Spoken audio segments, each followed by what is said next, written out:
Men don't fall in love with strength. They fall in love with weakness. Now, I'm not saying that you should be a weak, insignificant, pathetic woman. That's not what I'm saying at all. Men don't seek weak. And if they do, then I would seriously question if they're in it for arm candy or if they're in it for real. Yes, men are attracted to confidence and beauty, inside and out. They're attracted to fun, to enthusiasm, to effervescence. They're attracted to all of those really great things that you are. So much of what your facade is, that's what they're initially attracted to. That's what initially piques their interest. But if you want them to fall in love, I mean deeply in love, not lust, not chemistry, love. You need to show your vulnerability, you need to surrender, and you need to show your humanity. And I know how scary that is.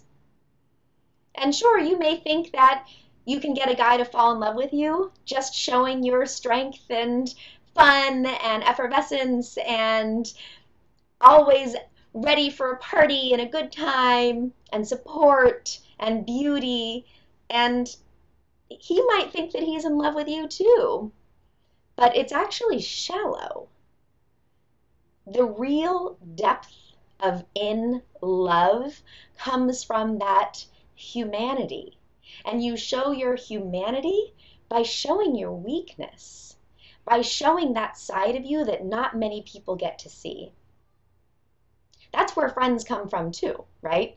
You're not friends with someone just because they're pretty. Maybe you are, but it's superficial friendship. You're not friends with someone just because they're nice, or because they're fun, or because they're smart. Or again, maybe you are, but it's not a relationship of much depth.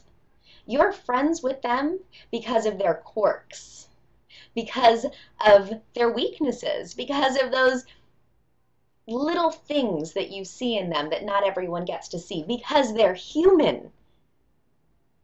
I remember at one point I was having a really hard time showing vulnerability. I was so used to being super Laurel. I was, juggling many balls. I was doing everything. I was everywhere. I was successful and strong and resilient. And I had a breakdown. Breakdown. And I remember calling one of my friends crying and telling her that I was scared, and that I was sorry that I had been a bad friend and that I was having a hard time juggling all the balls. And she said, "Oh my God, you're human. I forgot why I love you so much, but now I remember."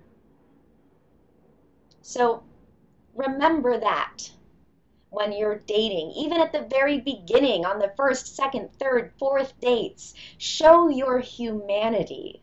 Don't just show your toughness. Don't just show your facade. Show your depth. Show who you are at your core. And don't be afraid that revealing vulnerability is weakness, because it's not. It's strength. And don't be afraid that if you show too much, they're going to use it against you, because obviously you also have to be strategic. You're not going to reveal your secrets just yet, but you are going to reveal some weaknesses, and that's okay because we all have them. What's the worst that could happen?